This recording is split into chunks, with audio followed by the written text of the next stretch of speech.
বিসমিল্লাহির রহমানির রহিম। সকল প্রশংসা আল্লাহর, সকল ক্ষমতার মালিক আল্লাহ মহান। আসসালামু আলাইকুম আমার প্রাণ প্রিয় সকল আপনজন, কেমন আছেন? আমি আপনাদেরই সামান্য একজন কান্তা আপা আবারও চলে আসলাম আপনাদের মাঝে।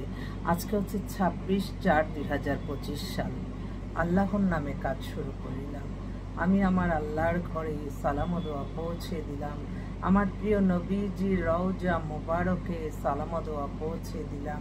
হযরত শাহজালাল শাহপরানে সালাম ও দোয়া পৌঁছে দিলাম। মাইজবান্ডার শরীফে সালাম ও দোয়া পৌঁছে দিলাম। আজমির শরীফে সালাম ও দোয়া পৌঁছে দিলাম।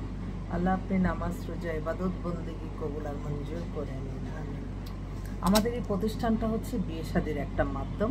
আপনাদের যাদের ঘরে বিবাহযোগ্য ছেলে মেয়ে আছে, ইনশাল্লাহ আমাদের প্রতিষ্ঠানে সরাসরি চলে আসবেন। আমাদের অফিসের ঠিকানাটা বলে দিচ্ছি। বাড়ির number 8, block B, main road, Banasree, Rampura. Mobile নাম্বারগুলি বলে দিচ্ছি। হোয়াটসঅ্যাপ 019718600261। আরেকটা নাম্বারও আছে 01711860261। সকল প্রশংসাই আল্লাহর। আমি আপনাদের উদ্দেশ্যে একটু কিছু বলতে চাই। যারা আমার ভিডিওটা দেখবেন অবশ্যই মাশাআল্লাহ আলহামদুলিল্লাহ বলে আপনারা সাবস্ক্রাইব করে দিবেন, কারণ এই বিয়ে শাদীর কাজ প্রত্যেকটা ঘরে ঘরেই আছে। ভালো কিছু সমাজে সবার মাঝে পৌঁছে দিলে সেখান থেকে যে ভালো কাজগুলি হবে ইবাদত বন্দেগীর মতোই সওয়াব পাবেন সবাই। তো সবসময় চেষ্টা করতে হবে আমাদের আল্লাহকেই মেনটেন করতে হবে। আল্লাহর আদেশ নিষেধ মেনে চলে আমাদের ইনশাল্লাহ আমরা ভালো থাকবো। আপনারা অনেকেই আছেন আমাদেরকে বায়োডাটার ছবি দেন, বলেন যে আপা দেখেন। আসলে আমি আপনাদের উদ্দেশ্যে একটা কথা বলছি, এখানে আবেগ দিয়ে কোনো কিছু চলবে না, বিবেকবান হওয়া লাগবে। বিবেক যাদের আছে তারা আমাকে আগে মেম্বারশিপ ফি পাঠিয়ে দিয়ে বলে যে আপা আপনার জন্য সামান্য কিছু পেয়েছি, আমার মেয়েটা বা ছেলেটার জন্য একটু চিন্তা করে একটা ভালো মেয়ে ভালো ছেলে মিলিয়ে দেন। এই যে তাদের এই মানবিকতা, তারা এই মানবিকতা করলো, এটাও আল্লাহ একটা সওয়াব দান করবে। আর কেউ আছে মানে আমি এখন বলতে চাই, মানুষকে যত পেরেশানি মুক্ত পেরেশানি দিবেন, মানুষ যত অন্তরের থেকে মানে অসুখী হয়ে যে বদুয়াটা দেবে সেটা কিন্তু অনেক বড়। দেখা যায় কিছু মানুষ, আমি একটা আজকে বলতে হয় যে হ্যাঁ আমাকে 1-2 হাজার 5,000 মানে তারা একদিনই সব পেয়ে যাবে এবং একটা ঘন্টা পর তারা টিভি নিউজের মতো আমাকে ফোন দিতেই থাকে। তো আমি এই যে প্যারাশানি করাটা কিন্তু আল্লাহ পছন্দ করে না। এই সবসময় মনে রাখবেন, মানুষের প্রতি আপনি যত মায়াশীল হবেন, দয়াশীল হবেন, দানশীল হবেন, আল্লাহ তত আপনাকে সওয়াব দান করবেন। আপনারা সবসময় মনে রাখবেন যে আপনারা এই প্রতিষ্ঠানে তো এসে আপনাদের সমস্যা হয়নি, আপনারা আরেক প্রতিষ্ঠানের গল্পগুলি আমাকে না শোনালে আমি সবচেয়ে খুশি হব। কারণ এতদিনে হয়তো আল্লাহ আপনাকে রাস্তা দিচ্ছে যে একটা ভালো জায়গায় আসার। আমি সকল প্রশংসাই আল্লাহর। মানুষ মাত্রই ভুল হতে পারে, আমারও ভুল হতে পারে, ভুলের ঊর্ধ্বে কেউ না, কিন্তু ভুলটা জেনে যে আরো ভুল করবে সে হচ্ছে মেন অপরাধী। তো আমি অনুরোধ করব আমাদের এই প্রতিষ্ঠানে আপনার কাজ অতি উৎসাহিত হয়ে আসবেন না যে একদিনই আমি সব পেয়ে যাব, না, একদিনে পাওয়া এটা আল্লাহ দিবে, আর আমরা হচ্ছে ওসিলা মাত্র। আপনার নামাজ রোজা ইবাদত বন্দেগীর উপরে নির্ভর করছে আপনার জীবনের সামনে এগিয়ে চলা। সবসময় মনে রাখবেন। জাস্ট বললাম কারণ কিছু মানুষ আছে খুব পেরেশানি দেয়, মনে করে মহিলাকে আমি টাকা দিচ্ছি, মহিলাকে আমি কি কেন। আর আরেকটা কথা, ইদানিং মানুষ কি বেশি কথা বলতে চায় কিনা আমি বলবো, আমার কাছে অন্তত আপনাদের প্রথমে হ্যালো হাই করে যে আপা আমার এই খবর কি খবর, বাসে যদি পারেন আপনারা ভয়েস মেসেজ এমনি মেসেজ দিন। আপনার সাথে যখন আমি 5 মিনিট 10 মিনিট এক একটা মানুষ আপনি থাকবেন একা, কিন্তু আমার তো এট এ টাইমে এই 4টা ফোন আমার সামনে, 4টা ফোন কি আমার রিসিভ করে তাদের মেসেজ দিতে হয়। তো সেই জন্য এই ব্যাপারগুলি একটু খেয়াল রাখবেন। অহত হয়রানি করলে কিন্তু আমি যখন হয়রানি হব তখন কিন্তু আমি আপনাদের কাজ করার মন মানসিকতা রাখবে না, তখন বিরক্ত হয়ে যাবে যে এত ফোন দেয়, ঠিক আছে নেন আপনারা কাজ করলাম না। তো এই কথাটা যাতে আমার না বলতে হয় সেটা আপনারা একটু খেয়াল করবেন। কারণ আমি জানি এই প্রফেশনটা দিয়ে আমি নিজে আলহামদুলিল্লাহ আল্লাহর কাছে প্রতিটা সময় লজ্জিত হয়ে যায়। প্রতিটা সময় এতগুলি মানুষের রিজিকের ব্যবস্থা করা, এত মানুষকে মেনটেন করা, আল্লাহ যে কোথা থেকে আল্লাহ রিজিকের ব্যবস্থা করে দেয়, আমি তো প্রতিটা সময় আল্লাহর কাছে লজ্জিত। আমি লজ্জিত আমার আল্লাহর কাছে। আমার আমার যে ভাই বোনেরা সম্মানের সহিত আমার কাছে এসে এবং তারা আমাদের পারিশ্রমিককে মূল্যায়ন করে এবং তারা বলে যে আসলে না মিলাতে পারলে কি করবেন, আল্লাহ তো মিলাতে হবে, এবং এই আল্লাহর প্রতি যাদের বিশ্বাস আছে তারা অন্তত কোনো প্যারাসানি করবে না, আমার বিশ্বাস। আলহামদুলিল্লাহ, আজকে আসলে নতুন কিছু পাত্রীদের কথা আমি বলবো। এক বোন, তার বান্ধবীকে বিয়ে দেওয়া হয়েছে, সেই বান্ধবী তাদেরকে পাঠাইছে। বোনটা হচ্ছে আপনার সাব ইন্সপেক্টর বাংলাদেশ পুলিশের। ওর ডেট অফ বার্থটা 94, হাইট 5 ফিট 4, পাতলা স্লিম মেয়ে, খুবই সুন্দর। ওর বিবিএ করেছে ইউনিভার্সিটি থেকে, বিবিএ করে তারপরে চাকরিতে জয়েন করছে মেয়েটা। ও সরকারি চাকরি যেহেতু, তো সরকারি চাকরি অনেকেই আছে, অপারেশন বিজনেস, ফাদার মাদার, আর এমনি ঢাকায় নিজস্ব বাড়ি আছে, নিজের বাড়িতেই থাকে মাতোয়াইলে। ওদের ফোন নাম্বার, দেশে বাড়ি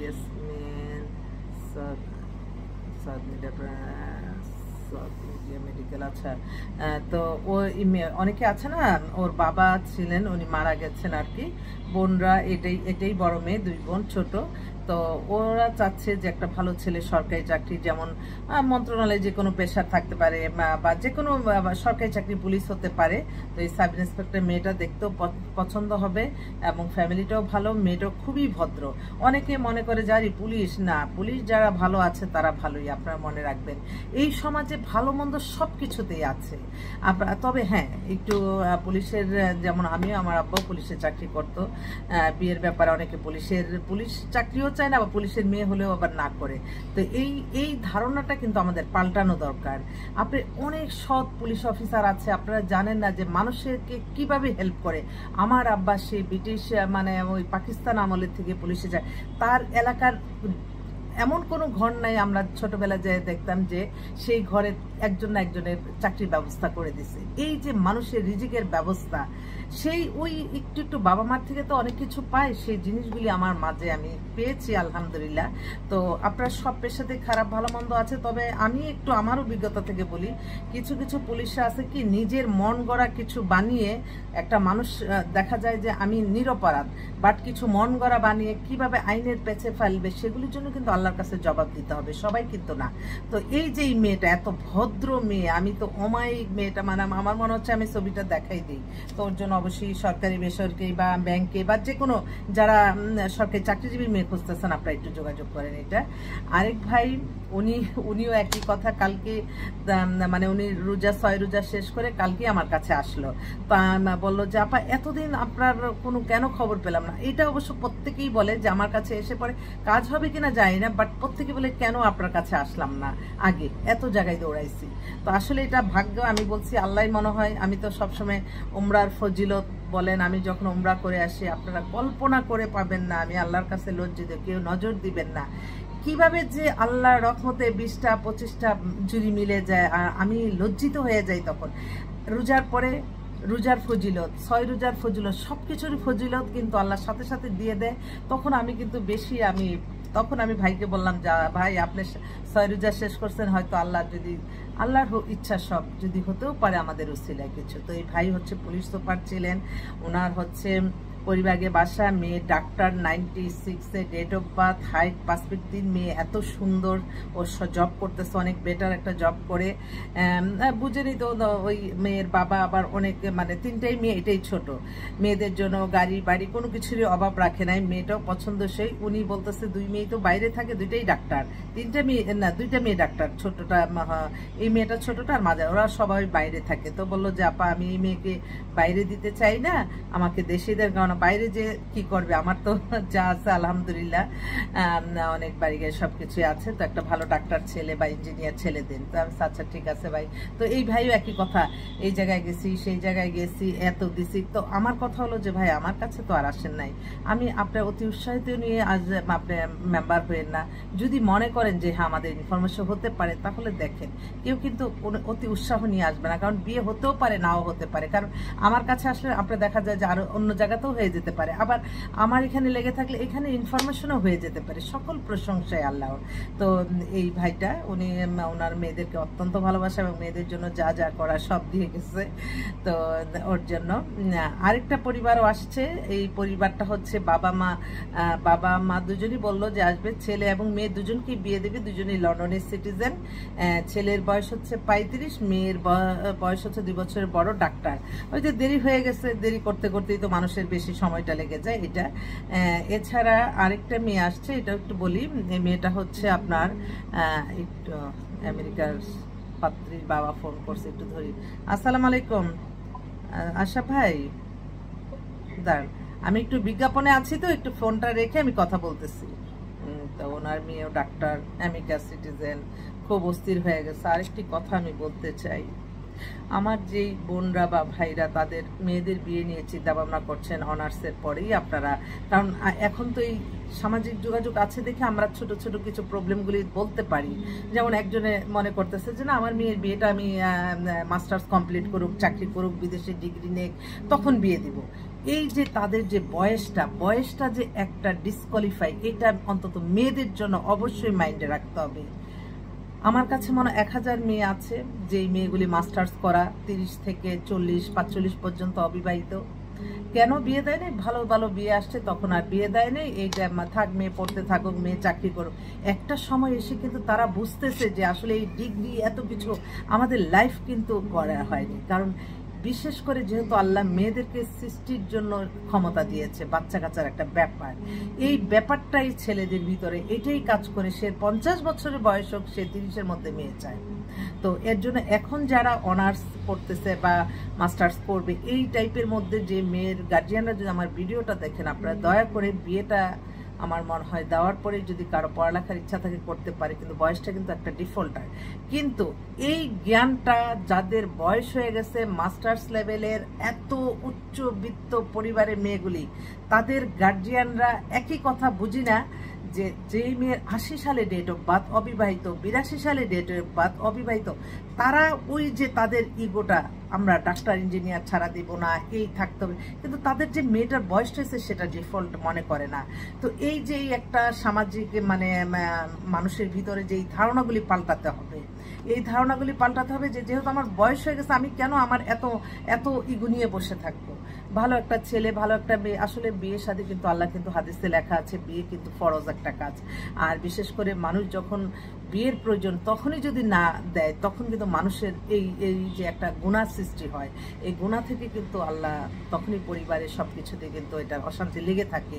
কেউ খারাপ কাজ করলে তার পরিবারে দেখবেন আপনি অশান্তি লেগেই থাকবে। কেউ জাকাত প্রদান করলো না, তার সম্পদ, ধন সম্পদ কিন্তু শেষ হয়ে যায়। জানমালের সদকা দিতে হয়, ধন সম্পদের আপনার জাকাত প্রদান করতে হয়, গরিব অসহায় মানুষকে দিতে হয়। আপনি ব্যাংক ব্যালেন্স ভরে রাখলেন, আপনার নিজের শৌখিনতা, আপনার জানাশোনা, আপনার চোখে দেখা একটা মানুষ অনেক কষ্টে আছে, তার রিজিকের ব্যবস্থা করে দিলেন না, সেটার জন্য আল্লাহর কাছে জবাব দিতে করতে হবে। এই যে এখন শুনি এত দুর্নীতি, সত্যি এইটা কেন হবে না? আমি সামান্য একটা প্রফেশনে, এই প্রফেশনে অনেক মানুষের সাথে পরিচয়, কত মানুষ যে কত ধরনের লোভনীয় অফার নিয়ে আসে, আপা এটা করে দেন, আপনার তো এখানে পরিচয় আছে। তো এগুলি যদি যদি কেউ একটা কাজ করে দিত, আমার মনে হয় আমার ওই যে দিন মজুরের কাজটা, যে দিনে আজকে যদি আমি ইনকাম না করি, আমার এতগুলি মানুষের খাবারের ব্যবস্থা হবে না, আমার মাদ্রাসা পরিচালনা হবে না, অথচ একটা ফান্ড জমা হয়ে যেত। সত্যি। তবে এটা ঠিক যে যারা যেই পজিশনে থাকে তখন তাদের কাছে মানুষ যাবে বলে তাদের এই কাজটা প্রয়োজন। ঠিক আছে, আসছেন, ঠিক আছে, আমি মানবিক দিক দিয়ে আমি করে দিলাম, আপনার যদি ভালো হয় আমাদের জন্য দোয়া করেন। এইটা না করে যখন আপনি, তারা কিন্তু এইটাই করে, কিন্তু যারা যায় কাজের জন্য, আমি আমার দৃষ্টিতে আমি দেখলাম তারাই মানুষগুলিকে লোভ বানায় ফেলায়, তারা লোভী হয়ে যায়। তখন মানুষ মাত্রই টাকা প্রয়োজন আছে। তো আমি আমার লাইফে আমি যা দেখলাম যে যারা লোভনীয় কোনো অফার নিয়ে যেটাকে এই কাজটা পাওয়ার জন্য সেই লোভটা দিল, তাকে আগে বিচার করা দরকার, কারণ সেই তো একটা মানুষকে খারাপ বানাচ্ছে। তবে হ্যাঁ, আপনারা যারা ক্ষমতাশীল আছেন, যারা যেই অবস্থানে আছেন, আপনার কাছে মানুষ যাবে, মানুষ দেখলে আপনারা কখনো অবহেলা করবেন না, অহংকার করবেন না, মাটির সাথে মিশে যায়। আমি নিজে প্রমাণ। কত আপনারা কি জানেন, আমার এই সমাজ সেবার পিছনে আমার অনেক অনেক অর্থের দরকার থাকে, অনেক কিছুই দরকার থাকে। তো মাঝে মাঝে অনেকের সাথে অনেকের বিয়ে দিছি, হয়তো কোনো এমপি ছিল, মন্ত্রী ছিল, তাদের কোনো আত্মীয়ের বিয়ে দিছি, সেভাবে পরিচয় থাকতো। একটা মানুষ এসে বললো, আপা আমার না এখানে অনেক সমস্যা আমার ফ্যামিলি নিয়ে, আমাকে যদি এমন জায়গা বদলি করানোর আপনি একটু দেখেন না, আপনার তো পরিচয় আছে।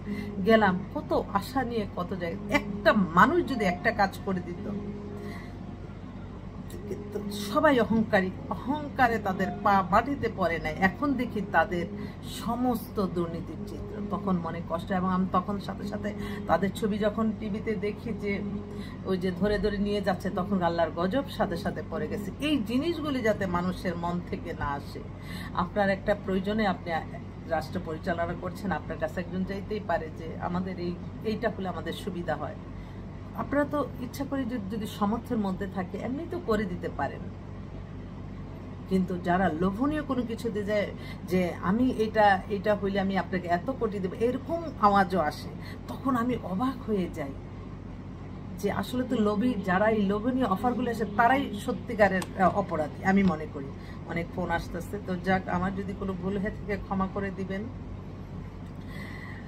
আমি আপনাদের কান্তা আপা, ইনশাল্লাহ ভালোভাবে কাজ করতে যাতে পারি, কোনো খারাপ মানুষের চোখে যাতে আমার এই ভিডিওটা না পড়ে, আমি সকলের কাছে অনুরোধ জানাই। আসসালামু আলাইকুম।